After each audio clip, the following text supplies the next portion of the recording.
개성공업지구지원재단 이사장 김진양입니다.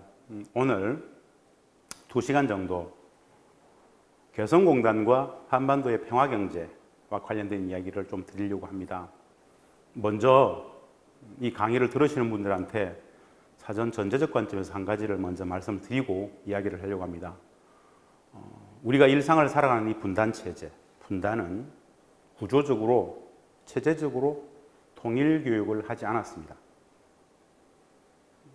통일교육을 하지 않았다는 이야기는 분단을 가르치지 않았다는 이야기고, 통일의 과정, 절차, 내용, 개념을 가르치지 않았다는 것이고, 분단과 통일의 일주체인 북을 온전히 제대로 가르치지 않았다는 것에서 이 강의는 시작이 됩니다. 우리 모두 이 영역은 제도교육 속에서는 범접할 수 없었던 이야기들을 지금 나누는 시간이다, 이렇게 보셔도 무방할 것 같습니다. 분단체제는 단순히 휴전선을 중심으로 남과 북이 분단되어져 있는 상황이 아닙니다. 분단은 살아있는 유기체로서 매일같이 분단 심화의 이데올로기들이 작동되어지는 살아있는 생명체다, 이렇게 보셔도 무방합니다. 오늘 제가 나누고 싶은 이야기는 단순히 개성공단만의 이야기가 아니라, 개성공단을 이해하려면 최소한 우리가 삶을 살아가는 이 분단이 뭔지, 통일의 구체적 개념과 과정이 어떤 것인지, 그리고 북은 어떤 사회인지 기본은 터치를 하고 개성공단과 평화경제를 소개하고자 합니다. 이 기본 분단과 통일에 대한 기본 인식이 설 때 남북관계를 내지는 개성공단을 종합적으로 균형감 있게 볼 수 있다라고 판단해서 소개를 하려고 합니다. 제가 제목을 개성공단과 한반도의 평화경제라고 적었고요. 행복한 평화, 너무 쉬운 통일이라는 주제를 가지고 이야기를 드릴 겁니다. 소주제인 행복한 평화, 너무 쉬운 통일. 행복한 평화는 확 다가오지만 너무 쉬운 통일이라고 그러면 다들 쉽게 동의가 안 될 겁니다. 그런데 과연 우리는 여기 이 너무 쉬운 통일의 구체적 개념, 과정, 절차를 알고 있을까요? 모릅니다. 이 통일을 모르기 때문에 이해가 안 되는 것인데, 저 통일의 개념, 과정, 절차를 온전히 이해하게 되면 너무 쉬운 통일이 맞다라는 이야기를 인식할 수 있습니다. 그 이야기인데요. 오늘 전체적인 강의 속에서 그 내용들을 녹여내려고 합니다. 전체적인 목차가 이렇습니다. 분단을 잠시 보고 통일, 북, 그리고 개성공단 평화경제 창으로서의 그 이야기들을 드리려고 합니다.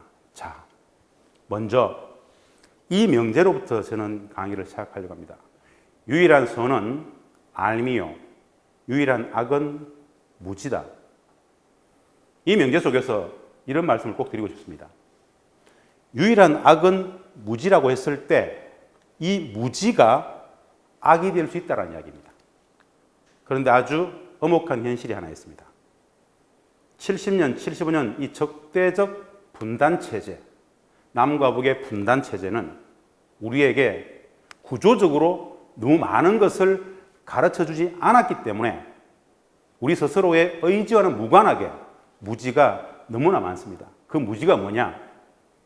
분단에 대한 무지, 통일에 대한 무지, 북에 대한 무지, 나아가서는 그 분단의 뿌리였던 35년 일제 식민의 역사에 대한 무지가 우리를 지배하고 있습니다.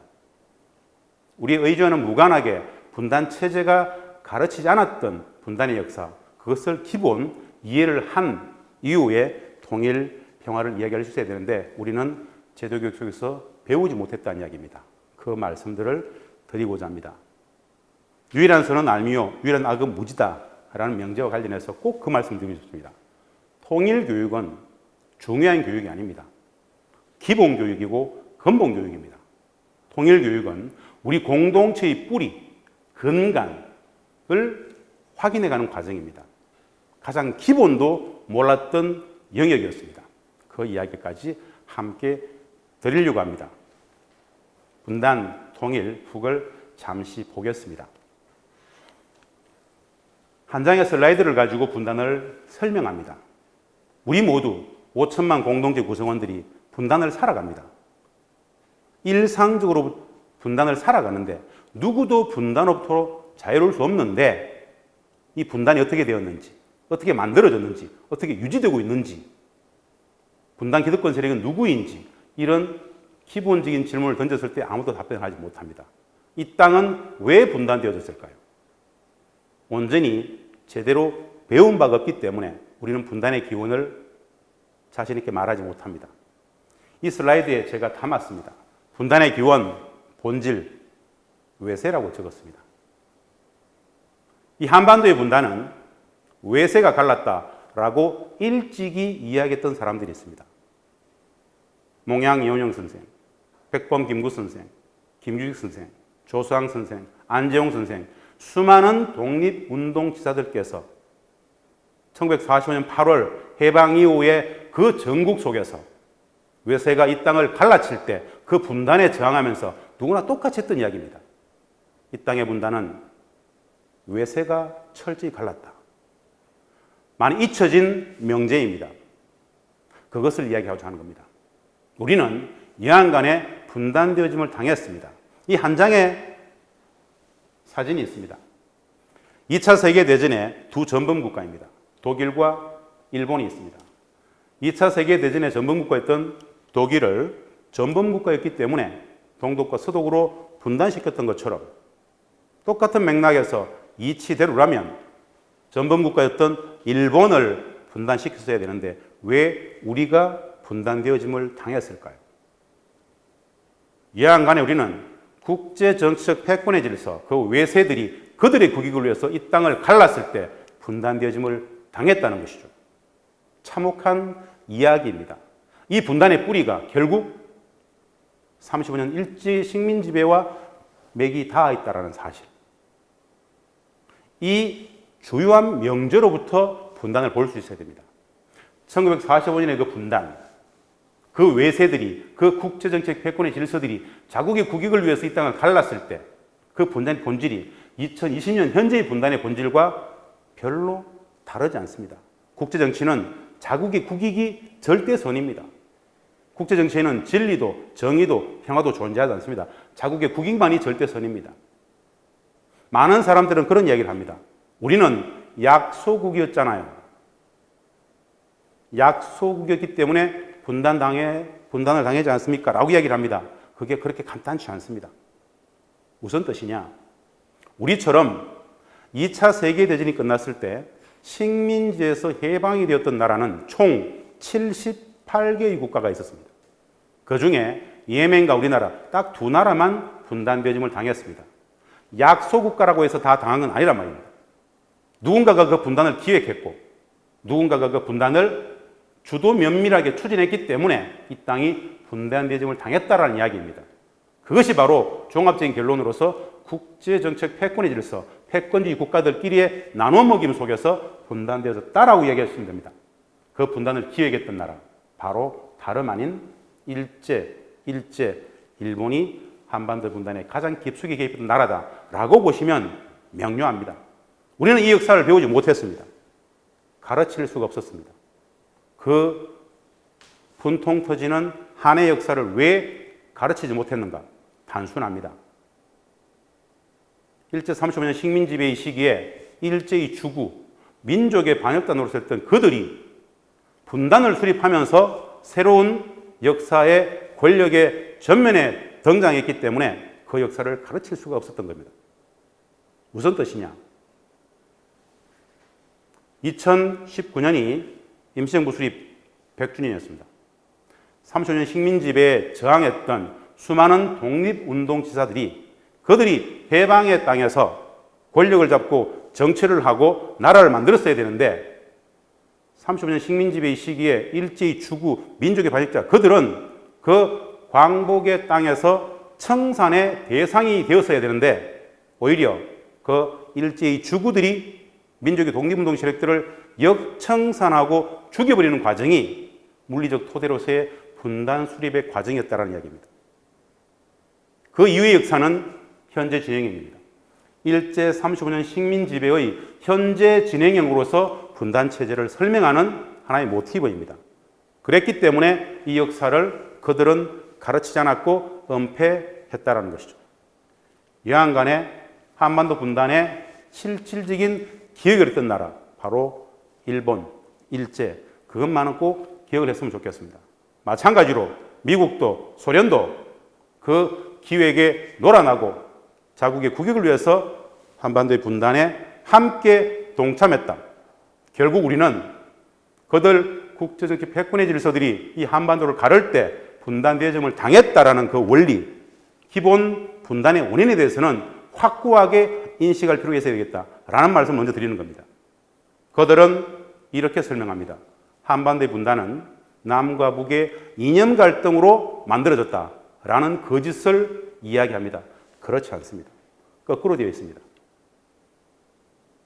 물리적 토대로서 분단을 만드는 과정 속에서 그들은 남북의 이념 갈등을 조장하고 정폭시키고 폭력과 수많은 거짓들을 동원했습니다. 분단을 만드는 과정 속에서 이념 갈등을 조장하고 폭력을 조장했다. 이것이 사실입니다. 그 이야기입니다. 이 분단에 수많은 독립운동자들이 해방정국 속에서 엄청난 저항을 했습니다. 독립운동의 산정인, 상징인 백범 김구 선생은 그 분단을 한마디로 이렇게 규정했습니다. 48년 4월 남북 연습회의를 하러 올라가시면서 남북 동포의 계고함이라는 유명한 연설을 남기십니다. 김구 선생님의 이야기인데요. 조국을 양단하는 외국 군대들의 경계선으로서의 38선은 일각이라도 존속시킬 수 없다. 38선 때문에 우리에게는 통일과 독립이 없고 자주와 민주도 없다. 어찌 그뿐이랴. 대중의 기하가 있고 가정의 이산이 있고 동족의 상장까지 있게 되는 것이다. 48년 4월의 말씀이십니다. 38선 때문에, 휴전선 때문에 우리에게는 통일과 독립이 없고 자주와 민주도 없다. 75년, 80년의 역사적 간극 속에서도 여기에 38선을 넣으나 휴전선을 넣으나 똑같은 문장이 성립이 됩니다. 이게 분단의 본질입니다. 48년 4월 김구 선생님의 눈에 비쳤던 동족의 상장은 과연 무엇이었을까요? 38선 때문에 동족의 상장까지 있게 되는 것이다. 이 이야기는 6.25 한국전쟁을 얘기했던 것이 아닙니다. 다름 아닌 48년 상황에 일제 35년 식민지배의 시기에 일제의 주구 노릇을 했던 그 민족의 반역자들이 독립운동 세력들을 역청산하는 상황들을 동족의 상장으로 묘사했습니다. 우리는 이 역사를 배운 적이 없습니다. 이 독립운동 세력들은 기본적으로 단일한 정부 속에서 통일조국 당연한 이야기였습니다. 그러나 일제의 주구, 그들은 국제정책 패권이 질서 그들과 결탁해서 그들이 살아남기 위해서 분단체제를 수립하는데 적극적으로 동참하고 분단을 실질적으로 이 땅에 만드는 최첨병의 노릇을 했죠. 그 과정 속에서 독립운동 세력들이 괴멸 당했다라고 보셔도 무방한 내용입니다. 일찍이 김구 선생님께서는 이렇게 말씀하셨습니다. 통일운동은 독립운동입니다. 분단된 동포 간의 하나됨을 위한 노력은 이 시대의 새로운 독립운동입니다. 1948년의 말씀이십니다. 전국을 다니면서 이 연설을 하고 다니십니다. 분단을 막아야 된다. 우리는 원래 하나였다. 왜 너네들 외세들이 우리를 가르느냐? 말도 안 된다. 그 분단이 저항했습니다. 그랬기 때문에 결국 죽임을 당하는 겁니다. 중요한 것은 48년 김구 선생님의 분단된 동포 간의 하나됨을 위한 노력은 이 시대의 새로운 독립운동입니다. 이 통일운동은 독립운동이라고 외쳤던 이 명제는 2013년 안창호 선생이 비서셨던 구익교농께서 2013년 돌아가시면서 했던 마지막 유언과 똑같습니다. 통일운동은 독립운동입니다. 1948년의 말씀과 2013년의 말씀, 독립운동의 여러 다양한 세력들이 똑같은 이야기였습니다. 통일운동은 독립운동입니다. 우리 국민들에게 문제를 던져봅니다. 통일운동은 독립운동입니다. 이 단순한 명제를 우리 국민들은 설명할 수가 없습니다. 왜 통일운동이 왜 독립운동인지. 왜? 배우지 못했기 때문에. 안 가르쳤기 때문에. 참혹한 이야기입니다. 이것이 바로 분단 비극, 민족의 비극, 모든 근본 원인, 분단의 뿌리에 일제가 있었다라는 이야기입니다. 통일운동은 독립운동이 사실은 맞습니다. 이 분단 정치사를 전공하는 학자들에게는 가장 참혹한 한 문장입니다. 여기에서 역사가 뒤틀렸고 현재적 조건까지도 이 사회의 구조적 모순들이 여기서부터 발현되고 있다. 이렇게 보셔도 무방할 것 같습니다. 백범 선생의 마지막 모습들입니다. 백범 선생은 서북청년단 육군 포병 소위 안두희에게 결국 총을 맞고 돌아가십니다. 왜 죽었는가? 분단 반대 통일 정부를 지속적으로 말씀하셨기 때문에 그렇습니다. 분단에 저항했기 때문에. 당시에 해방정국 속에서 분단에 저항했던 대부분의 독립운동 세력들은 그렇게 괴멸당했습니다. 통일을 이야기했다가는 대부분 다 죽임을 당했던 이야기입니다. 아주 아이러니한 역사입니다.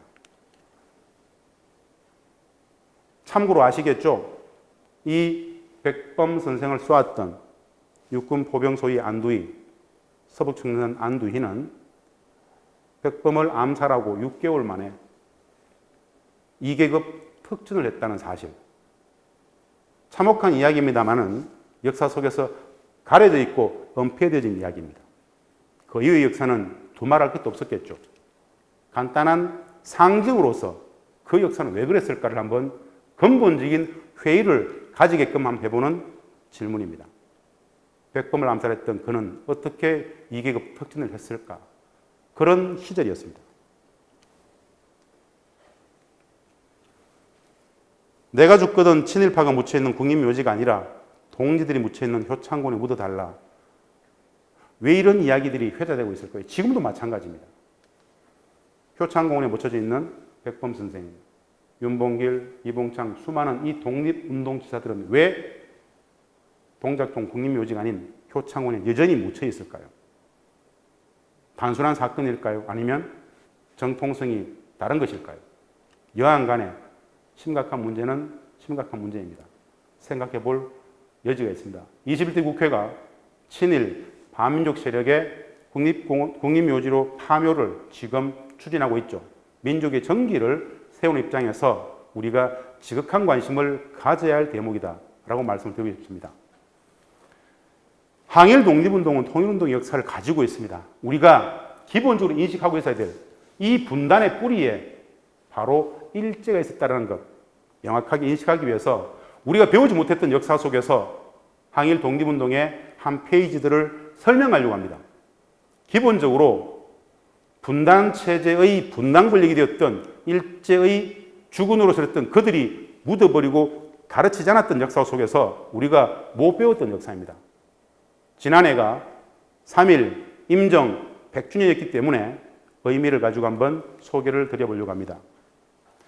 안중근의 어머니 조마리 여사께서 마지막 아들에게 썼던 편지에 있는 땀만 먹지 말고 죽으라는 편지와 윤봉길 매원 선생의 편지를 소개하려고 합니다.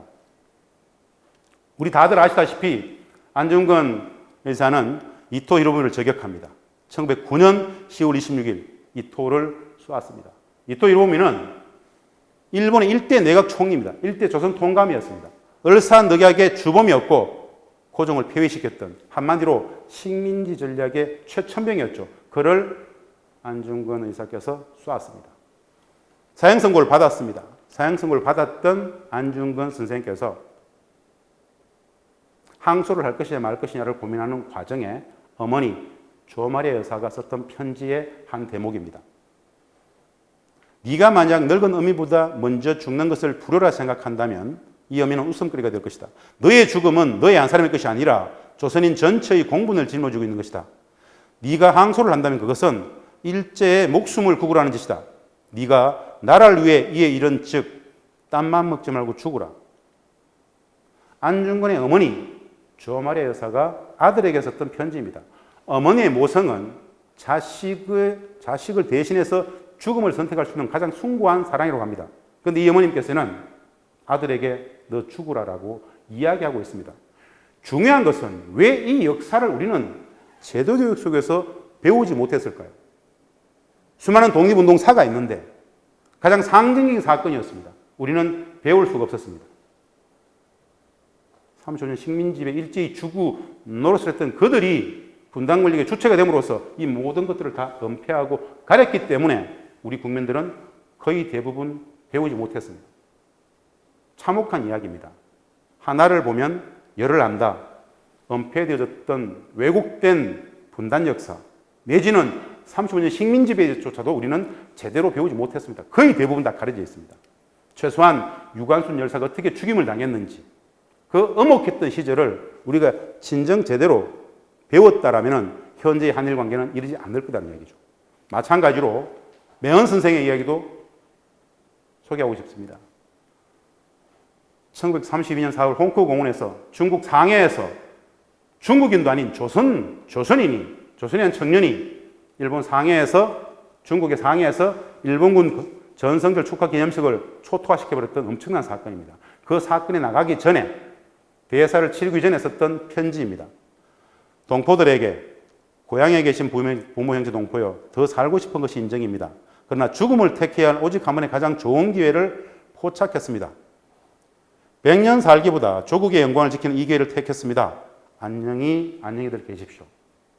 우리는 이런 편지를 들어본 적이 별로 없습니다.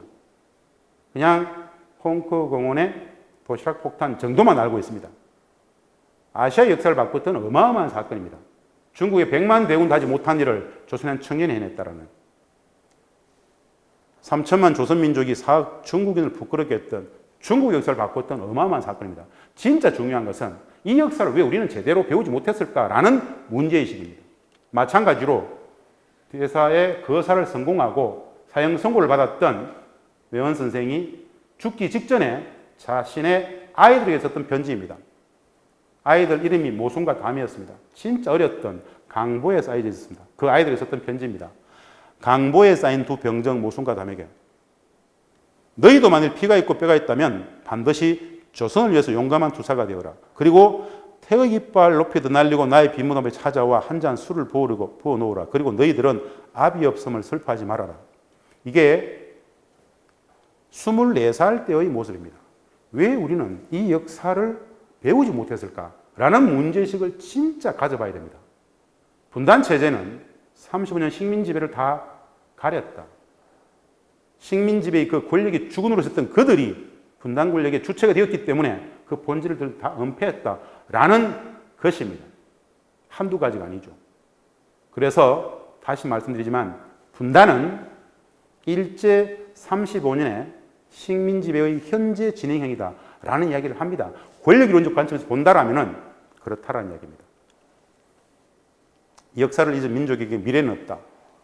유명한 이야기죠. 꼭 기억하십시오. 신채호 선생의 말씀이십니다. 이 역사를 우리는 배울 수가 없었습니다. 일제히 주구들이 어떻게 권력을 잡았고 이후 분단체제를 만들고 나서 윤리도 도덕도 없었던 민족을 부정했던 공동체를 부정했던 역사를 부정했던 그들이 권력을 잡고 이 땅을 어떻게 만들었는지 35년 식민지배 일제에 충성했던 그들은 가장 싫어했던 게 민족이라는 개념이었습니다. 사회 공동체를 가장 싫어했습니다. 오로지 일신의 개념 영들만 있었습니다. 역사의 진실이 복원되는 것을 가장 싫어했기 때문에 역사를 가장 두려워했습니다. 이 세 가지 개념을 두려워했던, 부정했던 그들의 문화라는 것은 아주 저급한 문화였습니다. 결국 지난 70년의 대한민국의 역사, 그 수많은 독재의 이면에는 부정했던, 정통성 없었던 그들의 뿌리가 여전히 여실히 드러났었다는 것이죠. 이 이야기들을 일일이 다 소개하지 못함을, 시간관계상 소개하지 못함을 애석하게 생각합니다. 일제의 주구, 분단의 주구, 토해가 되었다는 겁니다. 일제는 한반도의 분단 공작으로 일본의 분단을 막았습니다.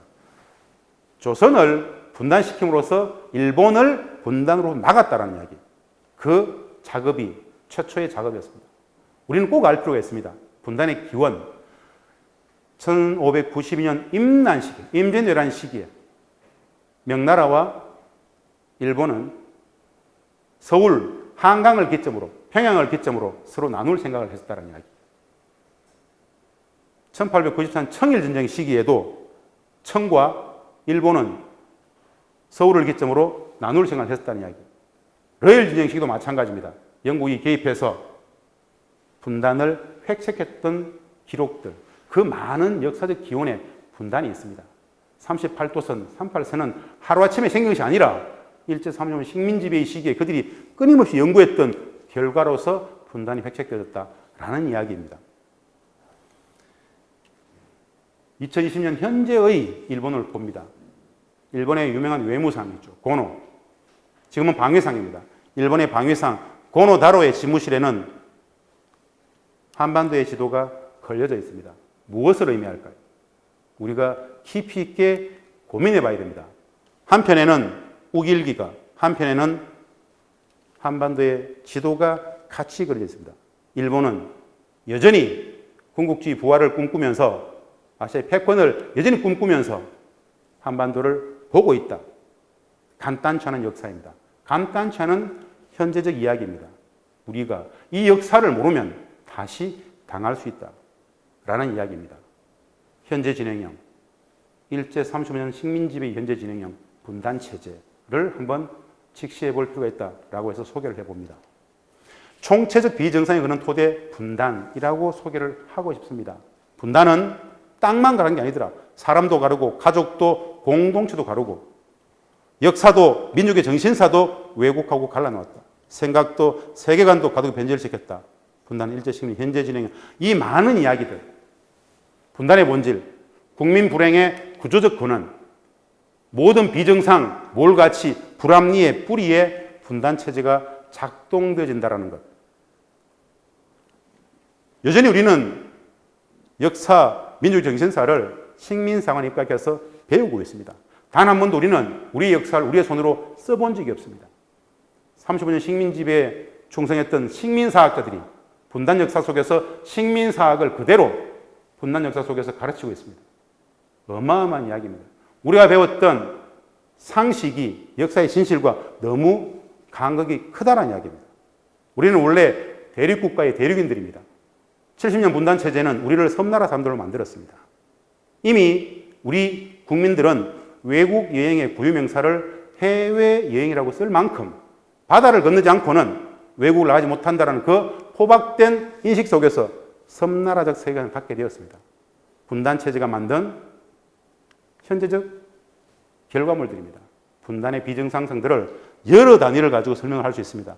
그런 이야기들을 분단의 본질로서 지적을 했습니다. 다음 통일에 대해서 말씀 좀 드려보려고 합니다. 통일 개념에 대해서 우리는 알고 있을까? 통일을 알고 있을까라는 이야기입니다. 대한민국의 국가의 공식 통일 방안을 아는가라고 질문을 해봅니다. 우리 국민들에게 선생님께서는 우리 국가의 공식 통일 방안을 아십니까? 라고 물으면 1%도 안다는 사람이 없습니다. 대부분 모릅니다. 한 번도 배워본 적이 없기 때문에. 그런 거 쉽다는 것은 아는가? 모릅니다. 국가의 공식 통일 방안, 그런 게 뭡니까? 라고 이야기를 합니다. 안 가르쳤기 때문에 모른다는 얘기죠. 왜 몰랐을까? 몰라도 되는 걸까? 무지가 악이 되는 경우일 수 있습니다. 분단의 역사를 몰랐을 때 악이 될 수 있습니다. 통일의 개념 과정도 마찬가지입니다. 분단체제는 안 가르쳤습니다. 우리 대한민국에는 31년 된 국가의 공식 통일 방안이 있습니다. 고유 명사로서 존재합니다. 통일부 홈페이지에 딱 박혀 있습니다. 89년 9월 노태우 정부 당시에 정부가 수립을 하고 이후 정부가 부정하지 못하도록 국회가 비준, 공포하겠던 엄존하는 국가의 공식 통일 방안입니다. 그런데 통일 교육의 부재 속에서 국민들은 아무도 모릅니다. 분단 체제는 통일 교육을 하지 않았다는 건데요. 바로 우리 국가의 공식 통일 방안은 바로 민족 공동체 통일 방안입니다. 중요한 것은 명칭이 아닙니다. 통일의 개념, 과정, 절차에 대한 바른 이해입니다. 통일은 도둑처럼 찾아온다, 새벽처럼 찾아온다, 아침에 일어나 보니까 통일되어 있더라. 이 모든 것은 다 거짓말입니다. 우리 국가의 공식 통일 방안은 수십 년간의 오랜 평화의 과정 전체를 통일로 설명했습니다. 민족 공동체 통일 방안은 1단계 화해협력의 단계를 수십 년 하다가 2단계 남북연합 가서 또 수십 년 하다가 비로소 완전 통일로 나아가고 그 이후에도 평화가 더욱더 제도화되어지는 수십 년간의 오랜 평화의 과정 전체를 통일로 설명했다는 것이고 눈앞의 현실, 목전의 현실로서의 통일은 평화가 통일이다라고 가르쳤습니다. 그러나 우리는 이 개념조차도 이해할 수 없었습니다. 안 배웠다 이거죠. 안 가르쳤다 이거죠. 조금만 설명을 더 해보면 민족 공동의 통일 방안은 국가의 공동 통일 방안으로서 31년간 국회가 공포했던 통일 방안인데요.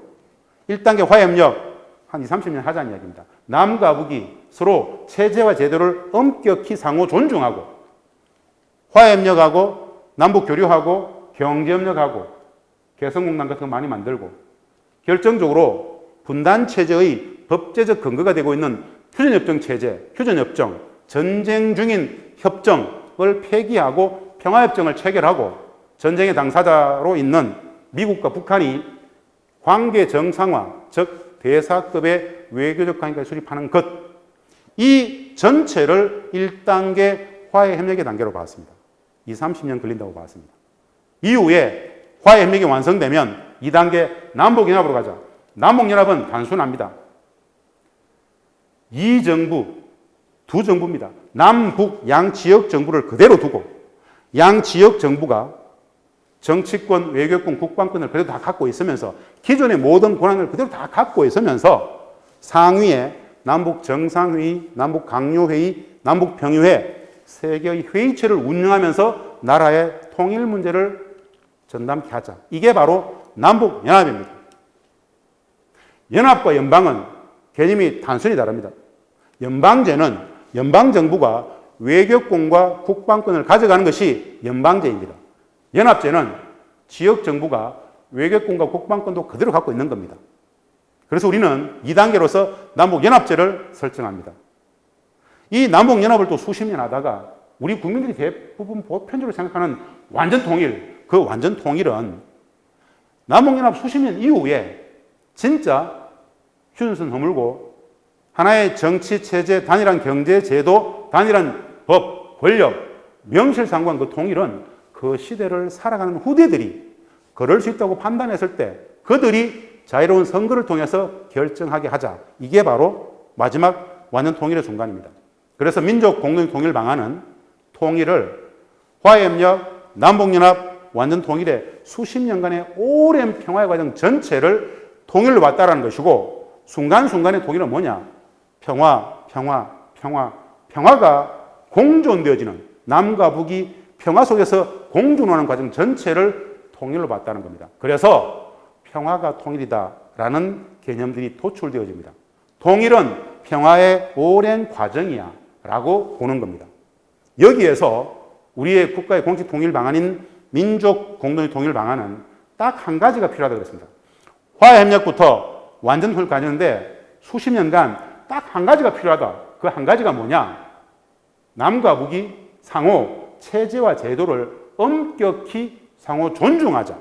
상호 존중의 마음만 있으면 이미 평화이고 그 상호 존중의 마음으로 통일도 완성된다라는 것이었습니다. 상호 엄격히 존중하자. 상호 존중의 정신이 기본 정신으로 놓여져 있습니다. 현재 2020년에 대한민국을 바라봅니다.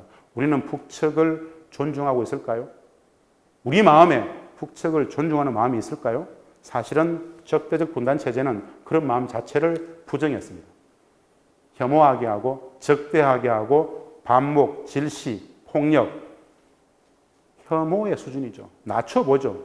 아주 비난. 이게 분단 체제의 본질적 속성입니다. 상호 존중적 태도를 가지는 마음이 평화의 마음이고 통일의 마음이다라는 이야기를 드리면서 넘어가려고 합니다. 우리 통일부 홈페이지에 상단에 통일 정책을 클릭하시면 통일 방안이 뜹니다.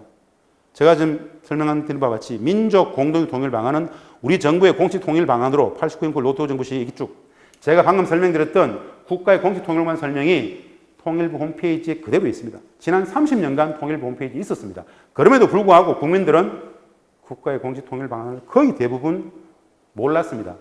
왜? 안 가르쳤기 때문에. 학교의 선생님들도 모르셨습니다. 안 가르쳤기 때문에. 그들도 배우지 않았기 때문에. 대학 교수들도 거의 몰랐습니다. 그들도 들어본 바가 없었기 때문에. 총체적 비정상. 국가의 공식 통일 방안이 존재하는데 그것을 몰랐다라는 것. 진짜 중요한 것. 남과 북은 이미 합의한 통일 방안이 있습니다. 남과 북은 이미 합의한 통일 방안이 있다. 이것 자체를 국민들은 모릅니다. 언제 합의했는가? 2000년 6.15 공동선언 2항에서의 통일 방안 합의입니다. 6.15 공동선언 2항의 합의는 남과 북은 나라의 통일 문제를 남측의 연합제안과 북측의 낮은 단계 연방연에서로 공통성 있다고 인정하고 이 방향에서 통일을 지향하기로 하였다. 라는 합의입니다. 어마어마한 합의입니다. 이 합의는 뭐냐? 한마디로 남과 북이 민족 공동 통일 방안에 있는 화해협력을 거쳐서 남북연합까지 가자라고 통일 방안을 합의했다는 사실입니다. 중요한 건 국민들은 모른다는 것. 북측은 6.15 공동선언 전체를 그들의 국회의 성격을 가지고 있는 최고인민회의에서 비준을 했습니다. 북측의 통일 전략은 다른 게 아닙니다. 6.15 공동선언이라고 합니다. 실천하자는 겁니다. 우리는 김대중 대통령께서 6.15 공동선언을 했지만 당시에 거대 야당이 부정했기 때문에 국회 비준을 받지 못했습니다. 중요한 것은 우리에게는 국가의 공식 통일 방안이 있고 남과 북은 통일 방안을 합의했는데 다름 아닌 우리 국가의 공식 통일 방안인 민족 공동 통일 방안의 2단계인 남북연합까지는 합의가 되어 있더라라는 사실을 알아야 된다는 겁니다. 평화의 수십 년 과정으로 존재하는 통일 방안조차 합의했는데 왜 안 될까요? 왜 안 될까요? 1945년 그 분단의 본질이 외세가 갈랐던 분단이다 그랬습니다. 마찬가지로 2020년의 분단의 본질은 외세적 속성과 직결되어지는 지점들이 있습니다. 2018년 4.27 판문점 선언에서 남과 북은 종전선언을 합의하고 남과 북은 평화협정 체결을 합의했습니다. 왜 미국은 반대할까요? 라는 근본 문제에 대해서 우리가 자각하지 않는 한 분단체제를 살 수밖에 없다는 것. 남과 북은 종전선언, 평화협정 체결을 다 합의했지만 휴전협정의 조인 주체로서 미국은 그것을 반대하고 있다는 사실. 남과 북, 우리 당사자가 합의했는데 왜 미국은 반대할까요? 미국의 국익이 분단체제 유지 전략은 아닐까요? 분단 속에서 남과 북 8천만 공동체 구성원들의 생존권이 늘 쥐락펴락 될 수 있는 위험천만한 상황을 극복하기 위해서 우리는 평화협정을 남과 북이 합의했는데 정작 남북의 당사자가 아닌 미국은 왜 분단체제를 유지하기 위해서 평화협정을 반대할까요?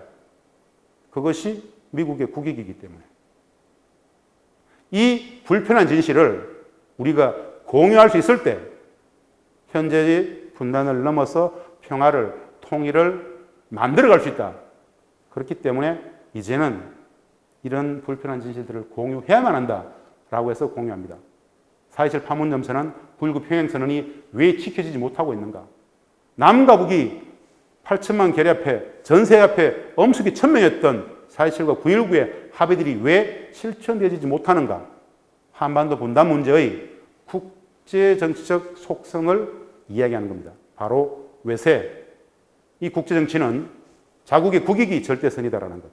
자국의 국익을 위해서라면 그들은 전쟁을 했고, 자국의 국익을 위해서라면 식민지도 삼았고, 자국의 국익을 위해서라면 분단 유지 정도야 아무것도 아니다. 그 본질을 들여다볼 때 국민 불행의 구조적 근원인 분단을 넘어서 평화로 통일로 갈 수 있다라고 말씀드리고 싶습니다. 중요한 것은 이런 국가의 공식 통일 방안이 있고 남과 북이 합의한 통일 방안이 있다는 것, 평화의 수십 년 과정으로서 합의했다는 것 정도는 우리가 기본으로 인식을 해야 된다 해서 소개를 해드렸습니다. 이제 북에 대한 얘기를 좀 드리려고 합니다. 적대적 분단 체제는 통일교육도 분단교육도 하지 않았습니다. 북에 대해서는 금기의 영역입니다. 함부로 말에 담는 것조차도 어려운 영역입니다. 적대적 분단 체제는 북을 악마화시켰습니다.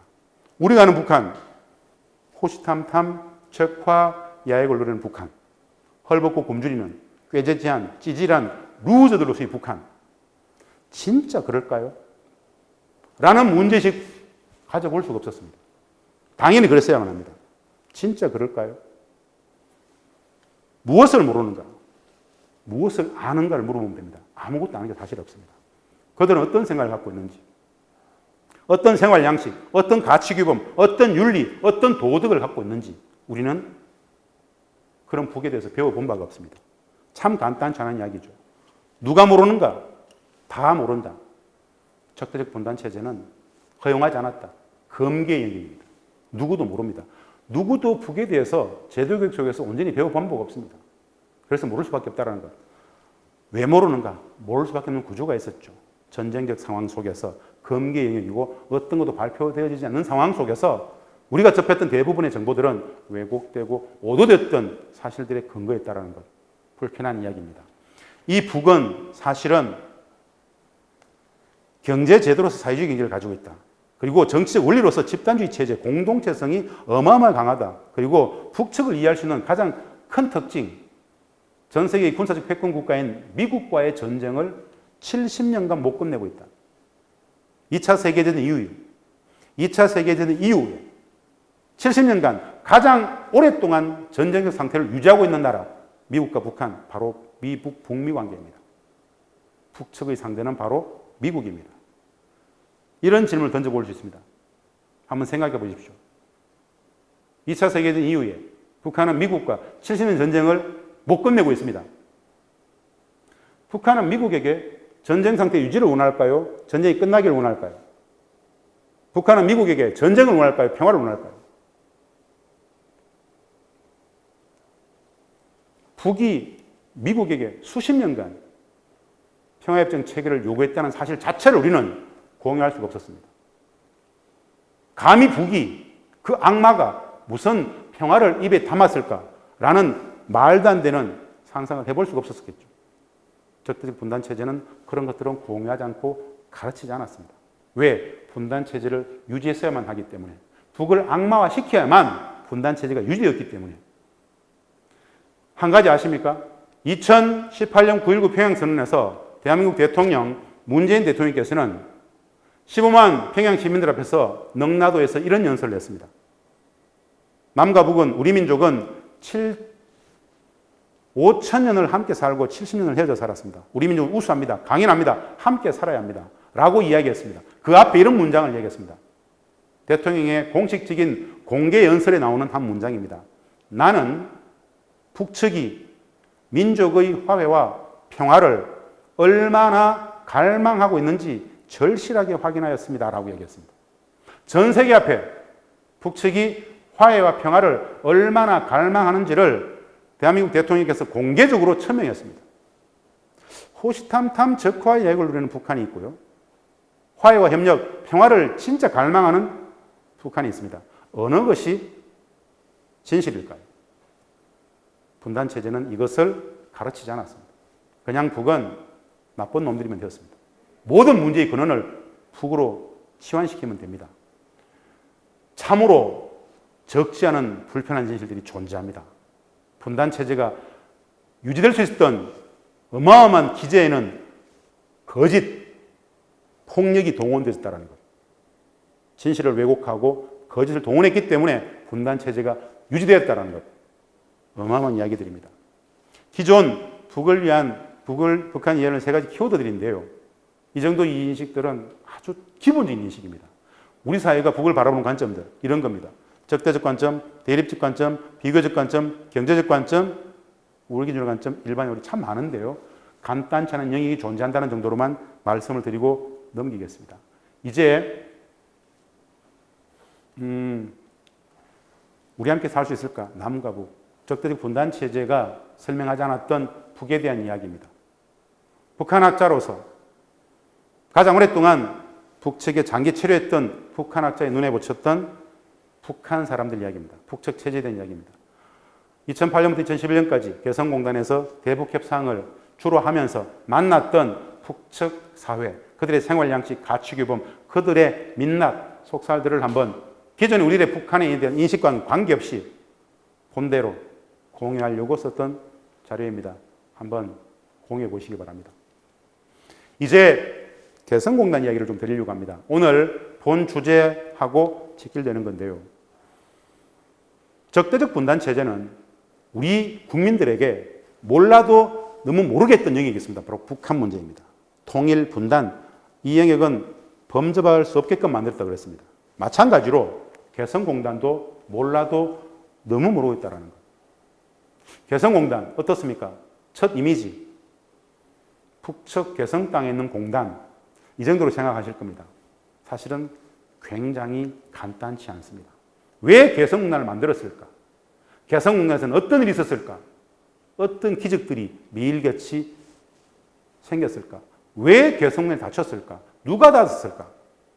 이 많은 물음들에 대해서 우리는 여전히 혼란스럽습니다. 그 개성공단의 진실을 들여다볼 필요가 있습니다. 왜? 남북관계 복원의 상징일 뿐만 아니라 평화경이 상징이고 남과 북이 실질적인 평화로운 한반도를 만들어가는 첫 출입구 시금석에 개성공단 재개 문제가 놓여져 있습니다. 우리가 몰라도 너무 몰랐던 그 개성공단 이야기를 공유하려고 합니다. 개성공단을 평화경제의 창이라고 합니다. 문재인 대통령께서 이런 이야기를 했습니다. 광복절 경축사에서 평화로 번영을 이루는 평화경제를 구축하고 통일로 광복을 완성합시다. 맞습니다. 통일이 실질적인 광복입니다. 실제로 통일과 평화가 독립과 광복입니다. 평화경제로 새로운 한반도 문을 활짝 열고 평화경제로 신성장 동력을 만들 것입니다. 분단을 극복할 때 광복이 완성되고 아무도 흔들 수 없는 나라가 될 것입니다. 분단을 극복하지 못하고 있기 때문에 주변 국가들이 여전히 우리를 흔들고 있다는 이야기입니다. 평화경제를 통해서 분단을 극복할 때 아무도 흔들 수 없는 나라가 될 것이라는 이야기입니다. 평화경제는 한반도 운명을 바꾸는 일입니다. 포기할 수 없습니다. 평화경제는 우리 미래의 핵심적 도전이자 기회입니다. 평화경제는 냉전 체제를 해체하고 평화와 번영의 새 질서를 만드는 세계사의 과업입니다. 라고 이야기를 했습니다. 평화경제가 과연 뭐길래 세계사의 과업이라고 할까? 남북의 분단을 평화경제를 통해서 평화로 만드는 것은 동북아의 평화를 만드는 것입니다. 동북아의 평화가 사실은 세계의 평화와 직결되어집니다. 미중 갈등, 그 갈등의 명분과 빌미가 북한 문제입니다. 남과 북이 손을 잡고 한반도의 평화를 만들면 동북아 평화는 자연스럽게 신압으로 오게 되는 것입니다. 그 한반도의 평화를 만드는 첫 출입구에 개성공단 재개의 문제가 놓여져 있습니다. 왜? 남과 북이 우리 민족끼리 합의하고 우리 민족끼리 했던 유일한 사업이 바로 개성공단 사업이기 때문에 그렇습니다. 그 개성공단 이야기입니다. 지금 보시는 이곳이 개성공단 1단계 100만 평의 모습입니다. 개성공단은 언제 합의했는가? 왜 했는가? 2000년 6.15 공동선언에서 남과 북은 통일 방안을 합의했습니다. 남측의 연합제안, 북측의 나전당 연방제안, 오랜 평화의 과정으로서 경쟁력을 통해서 평화로 가자라고 통일 방안을 합의했습니다. 이 6.15 공동선언 통일 방안 합의에 근거해서 6.15 공동선언 사항에서 민족 경제의 균형적 발전과 통일을 위해서 남북 경협을 합의했습니다. 6.15 공동선언의 합의에 근거해서 개성공단이 합의가 된 겁니다. 왜 개성공단을 했는가? 첫째도 둘째도 셋째도 평화를 제도화하기 위해서 경제협력의 방식을 채택했던 것이 바로 개성공단 프로젝트입니다. 돈을 벌기 위해서 했던 것이 아니다라는 겁니다. 남북 모두 평화를 가장 강력하게 물리적으로 구조적으로 제도화하기 위해서는 인적교류, 사문화교류보다도 가장 크게 경제협력을 해버리면 상호 경제적 연관성이 높아짐으로써 평화가 제도화될 수 있을 것이다 라고 봤던 겁니다. 그래서 평화의 제도화를 위해서 남북 경협을 합의했고 그 첫 사례가 개성공단입니다. 여기에서 비하인드 스토리를 말씀드리겠습니다. 남과 북은 전체 2천만 평을 합의했습니다. 북측의 김정일 국방위원장은 남측에게 2천만 평을 거의 공짜로 내놨습니다. 여기가 휴전선입니다. 여기 보이는 이 아파트들이 바로 파주 문산의 아파트들입니다. 휴전선으로부터 불과 4km, 5km밖에 안 되는 곳에 북측은 2천만 평의 어마어마한 땅을 내놓았습니다. 거의 공짜로. 그 2천만 평 안에는 북측의 서부전선의 주력 군부대였던 6사단, 64기갑사단, 62포병여단, 6만의 군병력과 정예 군사 무력 체계들이 촘촘히 있었던 군사의 기지였습니다. 그 군사의 기지에 군병력과 관련 군사 무기 체계들을 10에서 15km 송악산 뒤쪽으로 다 빼고 그 군사의 기지에 남측의 기업들을 받은 것이 바로 개성공단입니다. 어마어마한 역사입니다. 6만의 군병력과 관련 군사 무기 체계, 최전선의 정예 군 무력을 빼고 그 자리에 공단을 만들었다. 이 사실관계를 국민들은 잘 모릅니다. 북측은 엄청난 용단을 내렸습니다. 마지막까지 이 지역을 담당하고 있었던 군 장성은 김정일 국방위원장은 이 전략을 반대했습니다. 끝까지 반대합니다. 안보를 포기할 수 없다. 김정일 국방위원장은 끝까지 설득합니다. 설득이 안 되었습니다. 결국 어떻게 했는가? 그 군 장성을 강제 예편시키고 이 사업을 밀었습니다. 왜 북측은 6만의 군병력을 빼고 그 자리에 남측의 기업들을 받을 생각을 했을까요? 우리가 모르는 북측의 개성난 전략. 돈 때문에? 달러 박스? 외화벌이? 그것 때문에 군병력을 뺀다? 웃기지 않습니까? 단순합니다. 안보를 넘어서 평화로 가자. 군은 안보는 지킬 수 있다. 그러나 평화를 만들 수는 없다. 6만의 군병력을 뺀 자리에 남측의 기업들이 3,000개가 들어오고 5,000개가 들어오고 그 연관 협력업체들이 남측에 약 10만 개가 가동되어져 버리면 그런 개성공단이 북측에 2개, 3개가 되어버리면 남북 간에는 구조적으로 근본적으로 전쟁의 위기는 사라진다. 이것이 바로 안보를 넘어서 평화로라는 김정일 국방위원장의 개성공단 전략입니다. 평화 입장에서는 어마어마한 사건이었습니다. 축복된 땅이었습니다. 그런데 분단 체제를 유지해야 되는 세력들, 한반도의 분단이 진짜 필요했던 세력들, 남과 북의 화해, 협력, 평화 부정했던 적대적 군사적 긴장을 유지하고 분단 체제를 유지해야 됐던 세력들에게는 어마어마한 재앙적 결과가 개성공단이었습니다. 그래서 그들은 애초부터 반대하고 계속 반대합니다. 공단 반대를 했었죠. 여하간의 개성공단은 그 반대를 무릅쓰고 남과 북이 우리 민족끼리 첫 삽을 뜨고 2003년도에 착공해서 2004년도에 첫 제품이 나오고 진행이 되었습니다. 개성공단은 그야말로 엄청난 곳이었습니다. 참여정부 시기만 하더라도 개성공단은 그만한 곳이 없었습니다. 승승장구 들어갔던 기업들은 엄청난 돈을 벌었습니다. 그런데 이 개성공단이 비정상화되었던 시기가 있습니다. 2008년 이명박 정부가 등장하면서부터 개성공단은 비정상으로 들어갑니다. 2008년 대통령이 당선되고 정권을 차지했던 이명박 정부는 등장하자마자 개성공단을 동결시켜버립니다. 추가 투자, 신규 투자를 못하게 하죠. 분양 다 받았던 땅 분양받고 공장을 지으려고 했던 많은 기업들 못 짓게 했습니다. 우리 정부가 못 들어가게 했습니다. 그리고 2008년 상반기 이명박 정부는 우리가 일방적으로 개성공단을 닫을 경우에 어떤 일이 발생할 수 있는지 대외비로 연구 용역을 주었습니다.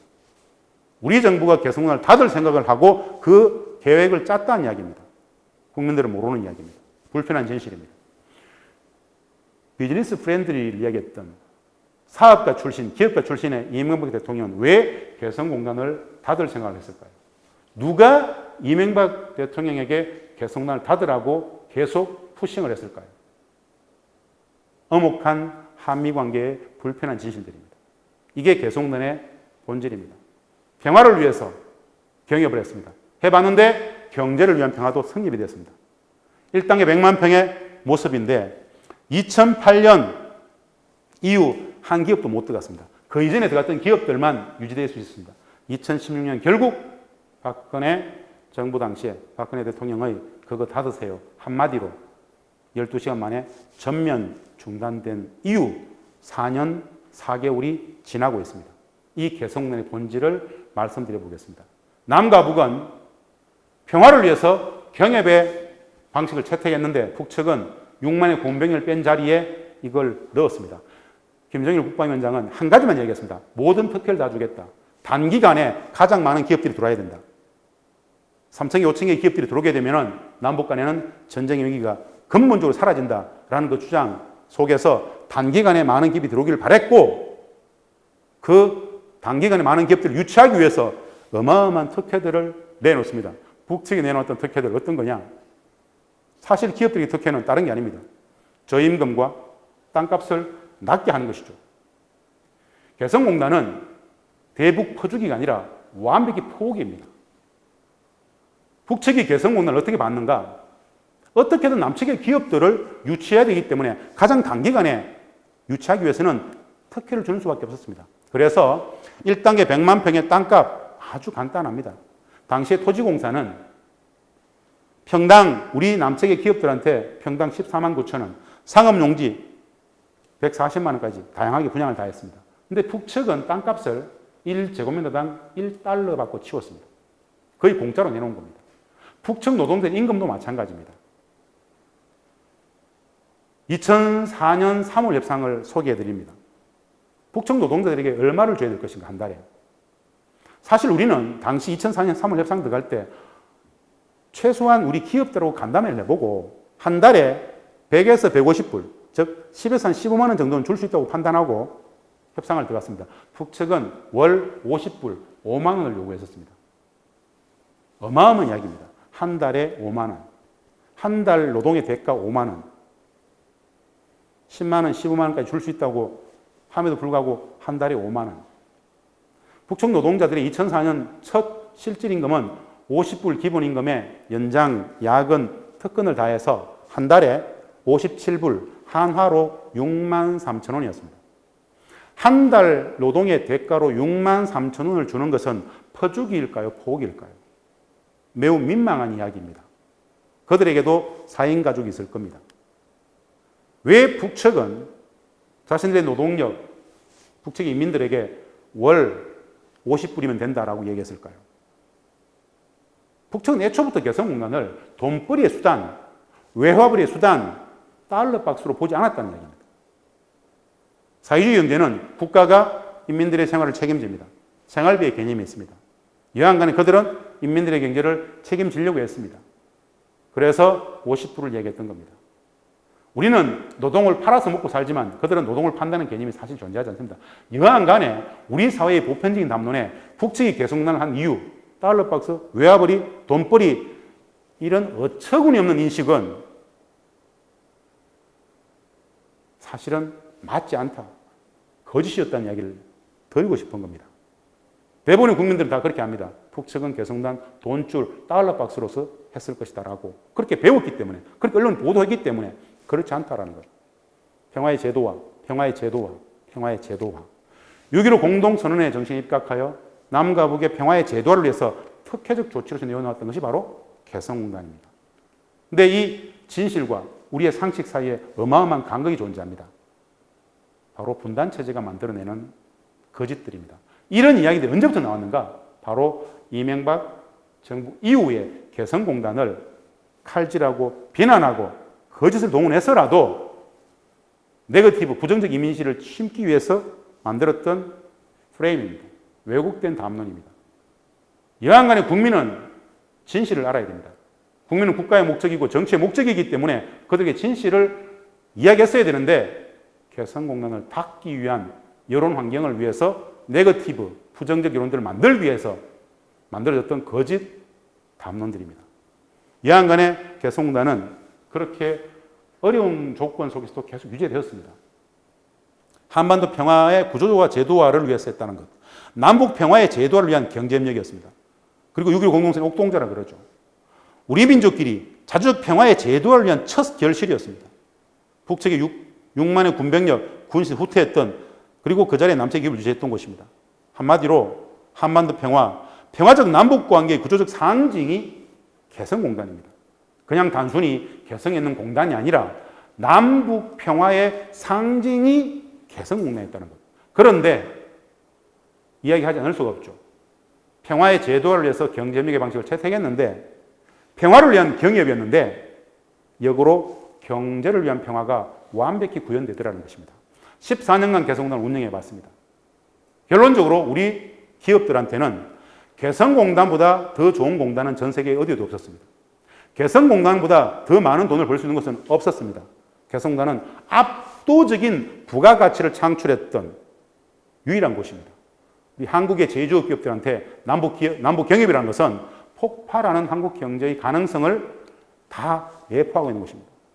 14년 개성공단에서 우리 기업들이 얼마나 벌었을까요? 한국 경제는 개성공단 때문에 얼마나 큰 경제적 이득을 가져왔을까요? 상상할 수가 없습니다. 월 6만 3천 원. 가장 많이 줬을 때 15만 원. 우리 국내에 들어와 있는 외국인 노동자 1명을 고용할 수 있으면 북측 개성공단에서는 북측의 노동자 13명을 데리고 있을 수 있었습니다. 그런데 북측 노동자들은 세계 최고의 품질 경쟁력, 생산성을 담보합니다. 무슨 뜻이냐? 우리 남측 기술자들이 만들어내는 것보다 더 잘 만들어냅니다. 왜냐? 북측 노동자들은 직장을 옮기지 않습니다. 이직률 0%. 직장을 옮기지 않기 때문에 숙련도가 갈수록 높아집니다. 세계 어느 공단보다도 가장 잘 만드는 품질 경쟁력과 생산성을 담보합니다. 그런데 가장 많이 줬을 때 15만 원이었습니다. 이것이 바로 개성공단의 압도적 경쟁력입니다. 이것 이외에도 개성공단의 경제적 경쟁력은 진짜 많습니다. 서울에서 1시간밖에 안 걸립니다. 아침에 원부자재 싣고 들어가서 나오는 차량에 어제 만들어 놓은 물류 제품을 갖고 나올 수 있습니다. 남북은 무관세, 민족 내부이기 때문에 관세가 없습니다. 무관세 지역입니다. 무엇보다 말이 통합니다. 같은 음식을 먹습니다. 같은 민족적 정서가 있습니다. 어마어마한 이직도 없습니다. 어마어마한 공단입니다. 그래서 우리의 기업들은 어마어마하게 벌을 수밖에 없었습니다. 그게 바로 개성공단이었다는 것. 그 이야기인데요. 석양이 지는 개성공단의 모습입니다. 개성공단과 개성시의 모습입니다. 이렇게 만드는 과정들을 보여드리는 거고요. 개성시 뒷산인데요. 송악산이죠. 송악산. 북측 사람들은 누워있는 엄마의 모습이라 그래서 오마니산이라 그럽니다. 개성공단의 모습입니다. 2007년도에 이미 우리 문산, 남측의 문산에서 개성 봉동역까지 왕복 2회 하루에 왔다 갔다 철도는 이미 연결되어 있습니다. 2007년 참여정부 때 이미 철도는, 경의선 철도는 연결되어 있다는 겁니다. 이렇게 남측 서울에서 개성공단으로 들어갑니다. 이렇게 개성공단에서 퇴근하는 차량들의 모습입니다. 14년간 출퇴근, 이런 어마어마한 기적의 공단이 바로 개성공단이었습니다. 매일같이 휴전선을 넘나들었던 수천 대의 차량들, 그들에게 휴전선, 군사분계선은 아무것도 아니었습니다. 그냥 차로, 자기 차로 개성을 넘나들었던 수많은 사람들의 기억에 개성공단은 이미 경험했던 평화와 통일의 장이었습니다. 이렇게 차량 심사를 합니다. 이렇게 인원 심사를 하죠. 출입국 사무가 아니라 출입경 사무인데요. 그냥 외국에 나가는 것처럼 경계를 넘어서 우리 땅 북측 동포들 만나러 가는 겁니다. 우리 재단이 운영했던 북측 노동자들의 출퇴근 버스입니다. 자전거로 출퇴근했던 북측 노동자들이 한 3,000명 정도 있었습니다. 북측 노동자들은 개성시, 개풍군, 장풍군, 판문군 일대 1시간 반, 2시간 출퇴근 거리에 있는 대부분의 노동력들이 다 들어와 있었습니다. 우리 국내는 거짓 왜곡된 이야기들이 떠돕니다. 개성공단에는 특별히 선발된 사람들만 온다 하더라. 다 거짓말입니다. 특별히 선발할 필요가 없었습니다. 우리 기업들은 여하간에 무조건 노동력을 더 많이 받기를 원했습니다. 적정 노동력이 아니더라도, 나이가 아무리 많더라도, 장애가 좀 있더라도 무조건 될 거라 그랬습니다. 워낙 임금이 싸기 때문에 아무리 나이가 많더라도 하다못해 하루에 회사에 나와서 휴지 한 장을 줍더라도 그래봐야 6만 원인데 될 거라 그랬습니다. 그래서 개성시, 개풍군, 장풍, 판문군 일대 대부분의 가용할 수 있는 노동력들은 다 들어와 있었습니다. 특별히 선발하고 자식할 필요 없었다는 이야기입니다. 그런데 왜 개성공단에는 특별히 선발된 사람들만 온다 카더라라는 왜곡된 이야기들이 돌았을까요? 누가 그런 한가한 이야기들을 만들었을까요? 슬픈 현실입니다. 개성공단에 있었던 북측 노동자들의 모습입니다. 남과 북이 함께 일을 합니다. 남측, 북측 생산을 같이 합니다. 같이 일을 합니다. 대화를 하고 서로의 안부를 묻고 회사의 동료입니다. 여기 남과 북은 없습니다.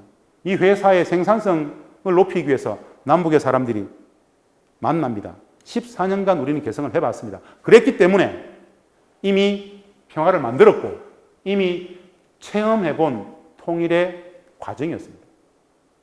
자본주의다, 사회주의다, 다른 게 별로 없습니다. 개인주의다, 집단주의다, 다른 게 별로 없습니다. 그 다름으로 고개 한번 끄덕여주면 됩니다. 그 다름을 틀려서라고 하지 않으면 됩니다. 상호 존중해주면 됩니다. 남북은 다름 차이 존재합니다만은 상호 존중은 진짜 단순한 겁니다. 우리 사회에 있는 외국인 노동자, 다문화 가정에 대해서 다양성 존중의 관점에서 인정하는 것처럼 그 마음에 반해 반이면 됩니다. 말도 같고 생김새도 같고 생각도 사고방식도 거의 비슷합니다. 이래서 같은 민족이구나라는 걸 알 수 있습니다. 거의 큰 다름이 없습니다.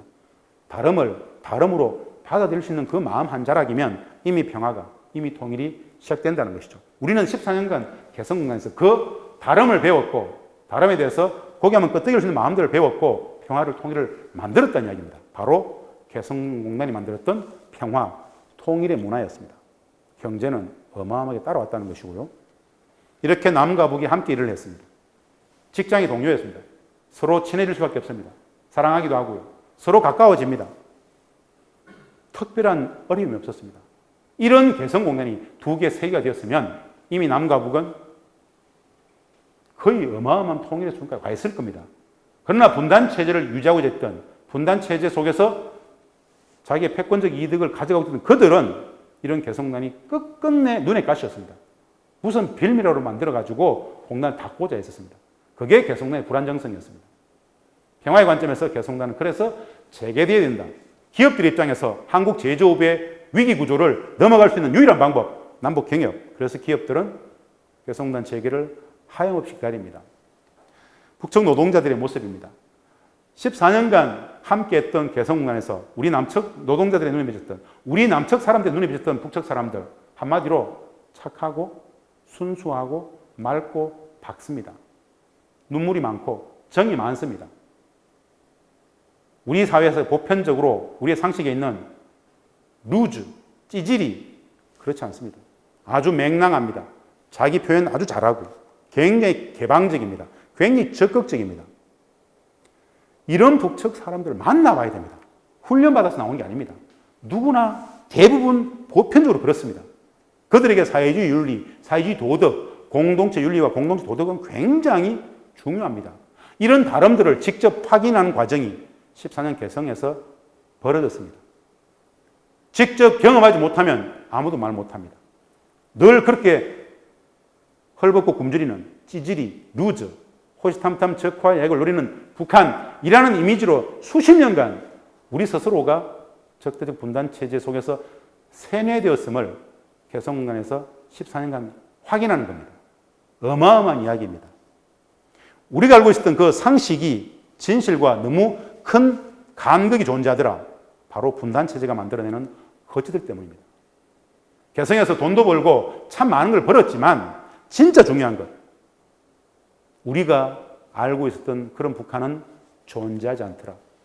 우리가 알고 있었던 북한 사람들, 그런 사람들 존재하지 않더라. 오히려 민망해지고 미안해지고 존재하는 그 자체로서 감사하고 눈물 나는 동포들이 있더라.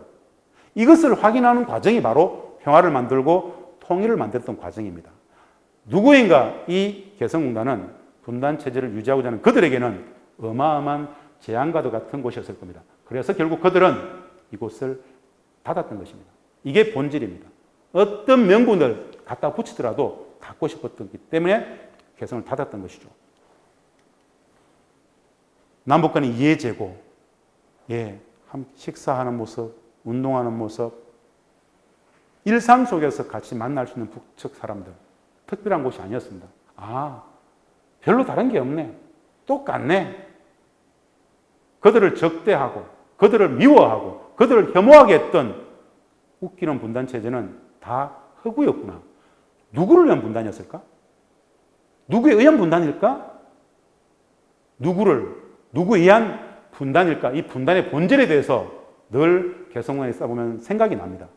이런 사람들을 구조적으로 미워하게 하고, 이런 사람들을 구조적으로 혐오하게 만들었던, 아무것도 모르는 어린 아이의 가슴에 적대를 심고 정오를 심고 반목, 질시, 폭력, 전쟁의 담론을 계속 주입했던 그 분단체제가 진짜 나쁜 체제였다. 누구를 위한 분단이었을까? 그 분단은 어떻게 유지될까?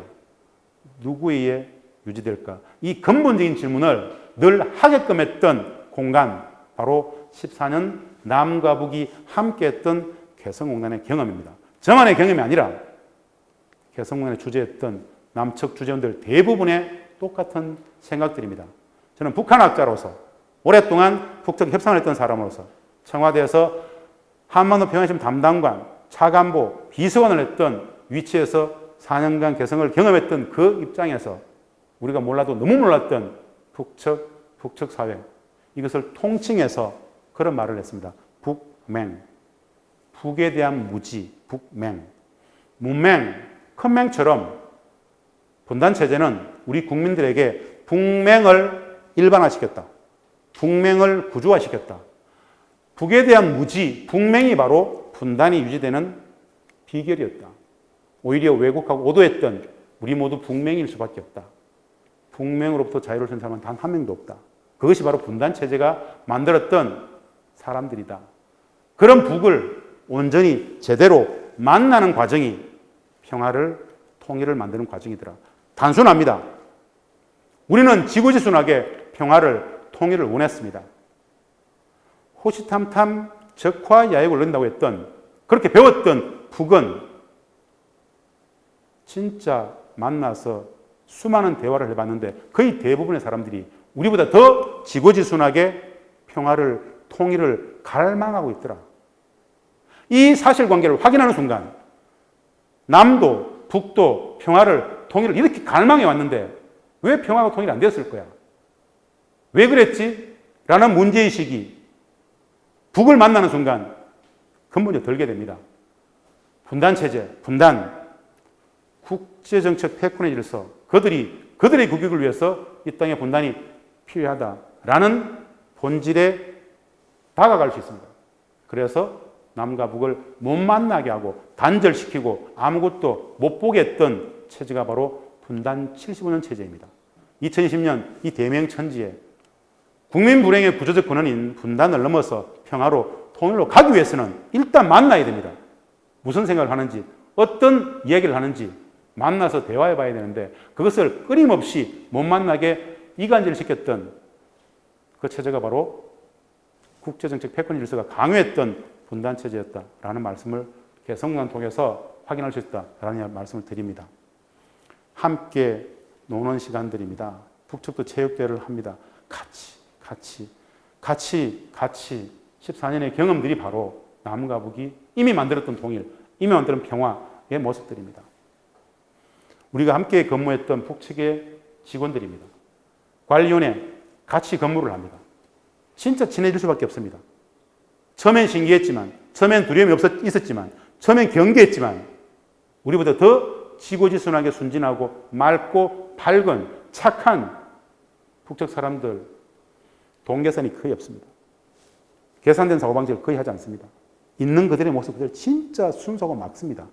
그런 사람을 만날 때마다 느끼는 감정, 우리가 진짜 몰라도 너무 몰랐구나 를 느낄 수 있습니다. 함께 했던 14년의 경험입니다. 남측에 김태희 씨가 패션쇼를 개성해서 했습니다. 북측도 패션쇼를 배웁니다. 남측의 문화가 교호작용합니다. 이 과정 자체가 평화를 만들고 통일을 만들었던 과정이었죠. 이런 개성공단이 더 확대되고 수천만 평까지 가버리고 두 개, 세 개, 네 개가 되어버리면 통일을 따로 이야기하지 않아도 됩니다. 경협 자체가 평화를 만들고 경협 자체가 이미 통일을 우리 앞에 시연시키더라라는 겁니다. 그래서 우리는 개성공단을 하자고 합니다. 적대할 것이 아니라 화해하고 친하게 지내자. 그 과정은 어마어마하게 많은 돈을 벌 수 있는 과정들이더라. 이 평화와 번영을 담보할 수 있는데 왜 안 하는가? 국민들이 이 인식을 제대로 가진다면 다 공단 재개를 원할 겁니다. 그것이 인식을 제대로 하게 하는 것. 그것이 진짜 중요하다고 보고 소개를 드립니다. 늘 협상하던 모습들입니다. 남과 북이 서로를 배워가는 것입니다. 평화의 공단, 경제의 공단, 안보의 공단, 통일의 공단이었다는 것 우리가 인식할 필요가 있다는 말씀 드리고요. 개성의 경제적 비교의 저임금 노동력, 고품질 생산성, 책임감, 임금 인상률, 이직률 이 많은 것들은 한마디로 우리 남측 한국의 제조업 기업들한테 개성공단보다 더 좋은 공단은 전 세계 어디에도 없다. 한국 경제 구조적 저성장을 넘어갈 수 있는 유일한 방법, 남북 경협을 하면 된다. 남북 경협을 하다 보면 우리는 제2의 한강의 기적을, 북측도 경제난을 확실히 넘어갈 수 있는, 서로가 윈윈할 수 있는 어마어마한 것이 바로 남북 경협이더라라는 겁니다. 바로 그게 평화 경제입니다. 평화가 경제를, 경제가 평화를 더욱더 선순환시켜버리는 과정, 평화 경제의 상징 개성공단을 재개하자는 이야기입니다. 노동자 임금 민망해서 넘어갈 수 있도록 하겠습니다. 개성공단의 경제적 이익입니다. 1대 30여 억갑니다. 1억 불 이하 투입해서 30억 불 이상을 가져옵니다. 압도적인 포기의 대상입니다. 연간 1억 불도 안 들어가는 걸 돈을 들어가가지고 임금부터 다 줘가지고 GDP 기준으로 최종 생산물의 최종 소비자 가격 기준으로 30억 불 이상을 가져옵니다. 이런 곳은 없습니다. 왜? 애초부터 특혜였기 때문에. 우리 기업들이 어마어마하게 한국 경제 전체적으로 어마어마하게 퍼왔다는 이야기입니다. 그런데 왜 개성공단을 퍼주기라고 거짓을 만들었을까요? 분단체제를 유지하고자 했던 그들의 거짓, 왜곡, 오도였다라는 것. 기업들은 왜 기를 쓰고 개성에 가려고 할까요? 개성공단 대체공단은 전 세계 어디에도 없다. 개성에서 돈을 못 벌면 이미 그것은 기업이 아니다. 이 두 문장은 개성공단에 있었던 우리 기업 대표님들이 늘 하셨던 이야기입니다. 그 기업 대표들이 이런 정도 이야기를 할 수 있으면 얼마나 벌었을까요? 상상할 수 없습니다. 돈도 벌고 평화도 만들 수 있던 기적의 땅이 바로 개성공단이었는데 진짜 중요한 것은 우리 국민들이 몰라도 너무 모르고 그 무지를 만든 것은 소위 말하는 분단 뉴스 회사들이 만들었던 왜곡 오도들 때문이었다라는 것. 아주 의도된 개성공단 네거티브 이미지에 그대로 노출되었다라는 것. 압도적 포기라는 말씀 드렸습니다. 1인당 6만 4천 원, 15만 원을 줘가지고 4인 가족이 먹고 살기도 바쁜데 무슨 핵미사일 자금 전용한다고 그따위 거짓 왜곡을 씌워서 결국 공단을 닫는 명분으로 가져갔습니다. 거짓이 닫았죠. 거짓이. 왜곡이 닫았습니다. 닫으려고 했기 때문에 그런 거짓들을 만들었던 것입니다. 말도 안 되는 이야기들하는 것. 얼마나 버는가? 개성에서 임가공 단가 기준으로 1억 원을 생산하는데 북측에 전달되는 현금은 570만 원입니다. 똑같은 조건에서 남측에서 임가공 1억 원을 생산하는데 8,300만 원 들어갑니다. 15분의 1 비용으로 만들 수 있습니다. 비교할 수가 없습니다. 그 자체가 폭력이죠. 어마어마한 경쟁력을 가진다는 이야기입니다. 베트남 가는 것보다 개성 가면 평균 5배는 더 번다. 1.5배가 아닌 5배를 더 번다. 이런 공단을 우리는 못 열고 있습니다. 미국의 반대 때문에. 국민행복은 국가의 목적입니다. 국민행복은 정치의 목적입니다. 국민행복은 양보하는 것이 아닙니다.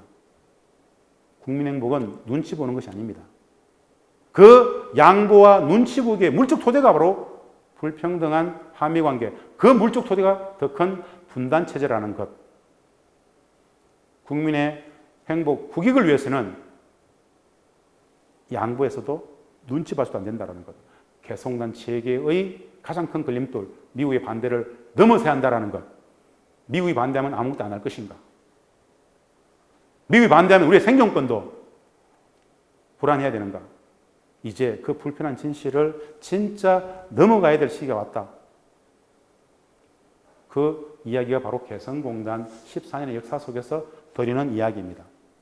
예, 참으로 다양한 이야기입니다. 한국 제조업 위기, 중국이 우리를 추월했는데, 그래서 제조업 위기가 왔는데 중국의 제조업 경쟁력을 다시 우리가 추월할 수 있는 유일한 방법은 남북 경협밖에 없더라.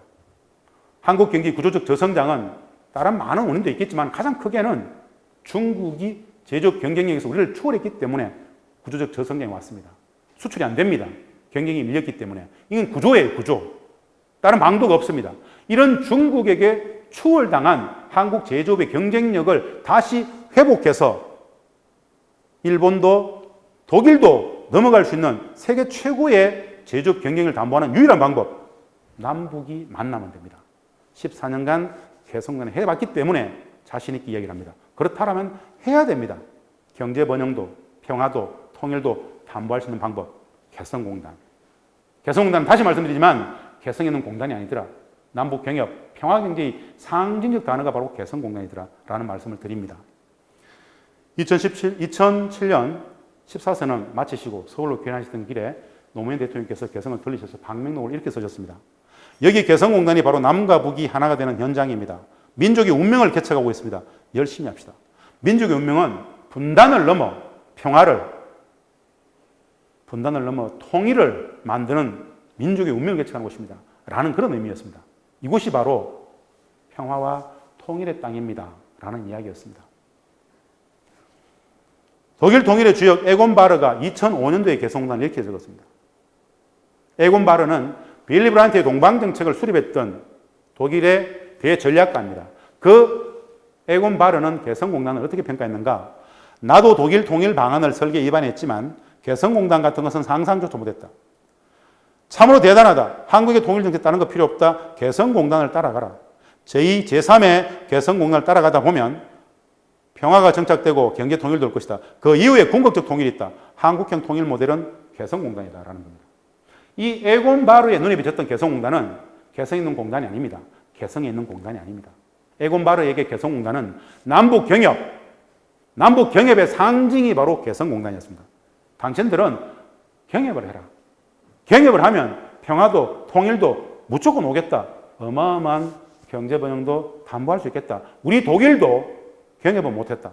인적교류 사용하기로 했는데 귀측은 한반도 당신들은 어떻게 경협을 할 생각을 했는가? 가장 확실한 방법이다. 라는 평가입니다. 독일 통일의 주역 에곤 바르가 평가하는 이 개성공단은 우리 국민들은 거의 모릅니다. 왜 모르는가? 분단체제, 그 분단 유수 회사들이 그런 것들을 다 가렸기 때문에 지금도 분단 유수 회사들은 이 본질을 공유하지 않습니다. 어떻게든 개성공단 재개를 반대하는 논리들만 갖다 붙이고 있습니다. 본질을 들여다볼 필요가 있기 때문에 소개를 했습니다. 마지막 슬라이드입니다. 한반도 평화경제, 지정학의 과목에서 지경의 바다로 나가자. 동북아시아를 거꾸로 그려봤습니다.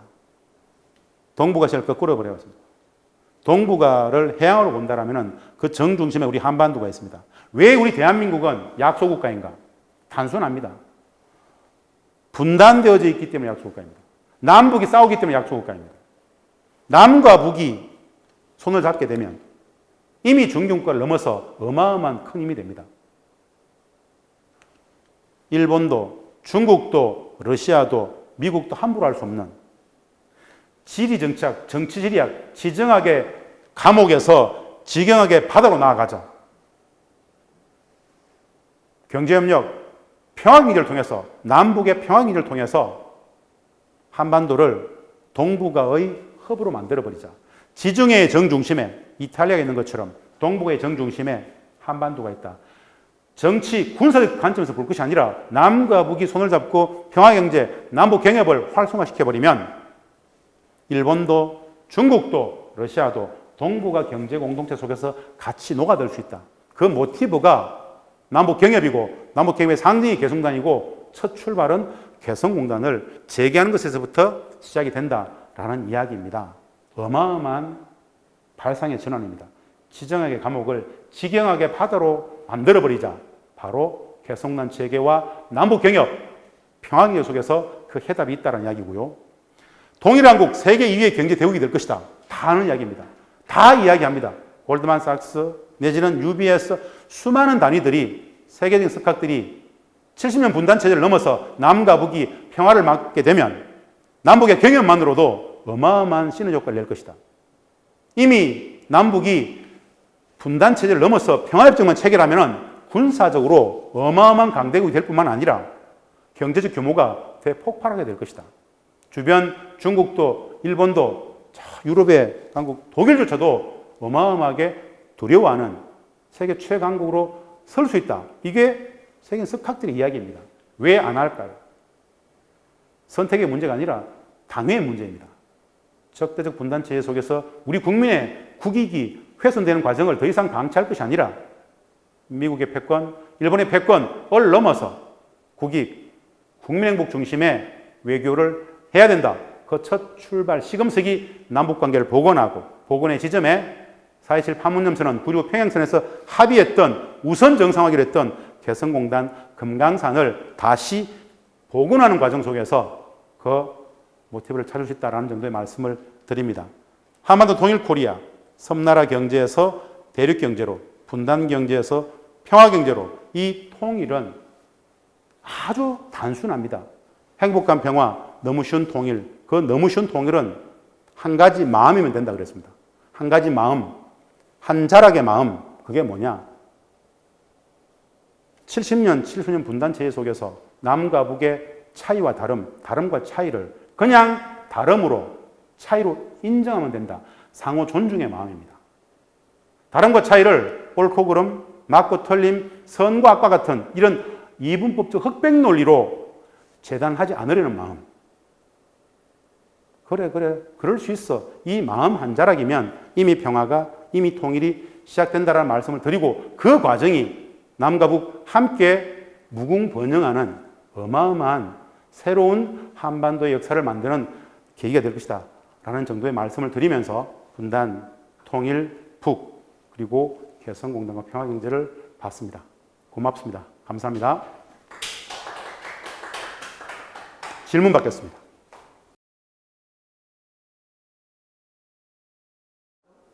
입주와 철수의 과정. 개성공단 입주는 북측은 2천만 평을 그냥 거의 공짜로 내놨잖아요. 공단의 실질적인 운영권을 남측에게 줬습니다.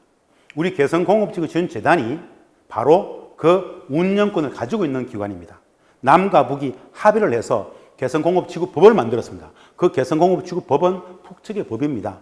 다만 개성공단은 남북 경협의 상징이기 때문에 자본주의 경제 질서가 관통되는 곳입니다. 그렇기 때문에 어차피 기업들 관련 대상은 남측이 하는 게 좋겠다 해서 남측에서 들어와서 맡으라 그랬어요. 그래서 우리는 통일부 산하의 준공공기관으로서 개성공업지구지원재단이 개성공단 관리위원회를 운영하게 됩니다. 근데 그 관리위원회는 남북 같이 근무합니다. 그래서 우리가 재단 운영권을 가지고 개성공단 운영권, 관리 운영의 책임기관이죠. 우리 남측의 토지공사가 땅을 기반공사를 해서 분양을 했습니다. 남측의 기업들한테 평당 14만 9천 원, 45만 원, 140만 원 땅 분양했고, 개성공단의 기업을 창설, 등록, 인허가 이 모든 건 우리 개성공단 관리위원회 우리가 합니다. 심사해서 선발해서 당시에 경쟁률이 약 3대1 정도 됐습니다. 심사했었어요. 다 들어오려고 그러니까. 그래서 심사해서 들어오게 했고, 기업 들어오게 되면 뭐 공장 짓고 북쪽 노동자 받아가지고 이제 생산하면 되죠. 이게 이제 초기에 들어가는 과정이었습니다. 2003년 12월부터 들어갔습니다. 2004년부터 들어갑니다. 2004년부터. 2004년 들어가서 2004년 첫 제품이 나오죠. 5년, 6년, 7년 순조롭게 잘 진행되다가 2008년 이명박 정부가 딱 들어오면서 추가 또 신규 투자를 못하게 합니다. 땅 분양은 다 했지만 땅 분양받고 2008년 이후에 개성공단에 공장을 지으려고 했던 모든 기업들은 한 기업도 못 지었습니다. 우리 정부가 못 들어가게 했기 때문에. 그때부터 비정상화됐습니다. 북측은 그것을 비난했죠. 공단 안 할 거냐. 그래서 당시에 이미 들어가 있었던 기업 수 125개, 그 기업들만 마지막까지 있었던 겁니다. 2008년 이후에 단 한 기업도 못 들어갔다라는 것, 이명박 정부 닫았다라는 것, 막았다라는 것. 그렇게 125개 기업과 영업기업 100개, 약 200여 개가 운영이 되어 오다가 2016년 2월 10일, 이제 철수의 과정입니다. 2016년 2월 10일, 그날은 설 연휴 마지막 날이었습니다. 박근혜 정부는 어떻게 하면 닫을지도 고민을 많이 했었습니다. 어떻게 닫아야 되니까 계속. 닫으라 그러니까 누군가가. 특히 군 쪽 관계자들 계속 박근혜 대통령 주변에 있었던 안보실에 있는 안보실장부터 다 군인 출신들이었어요. 계속 닫아야 된다 그러죠. 그 군인 출신들에게 닫으라고 했던 사람들은 또 미국이라는 존재였겠죠. 계속 닫으라. 1월부터 남북관계가 아주 안 좋았죠. 북측은 핵실험, 미사일 계속 쏩니다. 사실은 북측은 핵실험 언제부터 했느냐? 2006년부터 했습니다. 2006년, 2009년, 2000년 늘 해왔잖아요. 똑같은 조건이 있는데 명분 빌미를 찾다가 북측의 핵, 미사일 이 문제를 명분을 잡아가지고 전격적으로 닫아버려요. 시간을 안 줘요. 어떻게 닫았는가? 2016년 2월 10일 설 연휴 마지막 날인데 설 연휴 쉬기 위해서 개성단에 있었던 모든 사람들은 당직자들 약 200명 빼고는 다 나와 있었어요. 다 설 연휴 쉬어야 되니까. 마지막 설 연휴 쉬고 있는 마지막 날 아침에 통일부가 긴급 연락을 해서 대표들을 다 소집을 해요. 중대 발표했기 때문에 설 연휴 마지막 날이지만 어디 다 모여라. 서울에 어디 모였어요. 오후 2시에 모았어요. 오전 10시에 이미 통일부 정부는 개성공단 전면 중단을 기자들한테는 보도를 하고 엠바고를 오후 5시에 낼 수 있도록 이미 10시에 공표했어요. 엠바고 보도를 5시에 하라고. 기업들은 5시에 모았어요. 2시에 모았어요. 기업들한테 정부가 여차여차해서 전면 중단을 결정하게 됐고 따르라고 얘기를 하죠. 기업들은 한마디로 뭐 혼비백산. 자다가 어마어마한 충격, 이건 뭐 그야말로 말도 안 되는 상황이잖아요. 14년에 모든 자산들이 거기 다 있잖아요. 그냥 단순히 지금 설 연휴 쉬러 나왔는데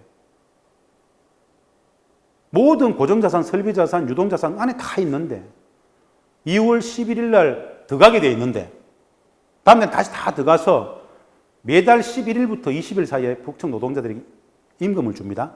그래서 달러 찾아가지고 개성당 우리 은행 개성지점에서 달러 찾아가지고 금고 다 넣어놓고 다시 복귀해서 2월 11일부터 지급하려고 했던 다 그대로 있는데 정부는 전면 중단을 선포하고 따르라 그러니까 도무지 이해가 안 되잖아요. 그래서 엄청나게 급박한 상황이었기 때문에 기업들이 요구를 해요. 다른 건 다 따르겠는데 일주일만 시간을 달라 그래요. 내일 우리 어차피 다 들어가게 되어 있고 한 일주일만 늦게 발표하면 일주일 동안 왔다 갔다 하면서 중요 자산, 설비, 금형 같은 거 수천만, 수억짜리가 많단 말입니다. 조그만 것들. 그런 것들 좀 갖고 오자. 임가공 기업들이 거의 뭐 70%이기 때문에 우리 것도 아니고 원자재, 부자재는 다 원청업체 건데 그거 클레임 걸리면 10배씩 물어줘야 되는데 하루아침에 이거 다 망한다. 일주일만 시간을 달라. 엠바고를 오후 5시 걸어놨다 그러는데 일주일만. 발표하지 않으면 북측은 모르고 왔다 갔다 하면서 빼올게 이랬어요. 근데 정부는 결국 그 일주일 안 줘요. 기업들은 3일만 달라 그래요. 그러면 좋다. 그것도 안 주고 그냥 오후 5시 발표하고 치워버려요. 아무도 못 들어갔고 남아있었던 200명이 나오면서 왜 개성공단 설명할 때 늘 나온 사진 있죠. 엄청나게 많은 왜 이런 모습들. 조그만 차에 어마어마하게 싣고 나오죠. 한 명이 뭐 하겠어요? 안에 당직 쓰던 사람들이. 뭐 원자재, 부자재 다 포기하고.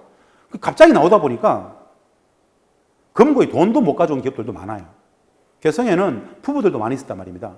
폐물이고 뭐고 그냥 다 두고 나왔는데 못 들어간 기업들. 그냥 설 연휴 쉬러 나왔다가 못 들어간 상황이 4년 4개월이에요. 그렇게 날아간 기업들 전체 자산이 7천억.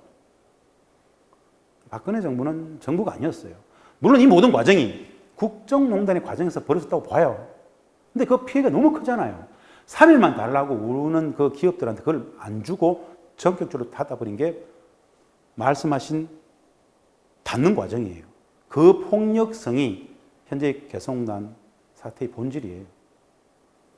질문, 답변 됐습니까? 또 질문 있습니까? 한 가지 질문을 더 받고.